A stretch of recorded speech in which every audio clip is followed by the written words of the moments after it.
ayaw na niyang i-claim yun, sir. Sabi niya, I will not claim anything from specific cases. Again, katanungan ko rin yun.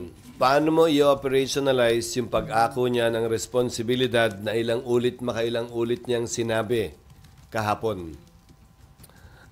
Dadamayan ba? Sasamahan? Aakuin ba? Command responsibility ba? Hindi ko alam. Dahil sa ilalim ng command responsibility principle ng ating batas, hindi absuelto yung sumunod sa isang illegal na order kaugnay ng krimen. Okay, Cecil, and then Amor. So, sir, ang mangyayari, parang rhetoric lang yung sinabi niya kahapon kasi hindi naman magagamit ng mga police in defense na sumunod din ako sa Again, nais kong basahin at tingnan, pero curious din ako, paano nga ba ma-operationalize yun?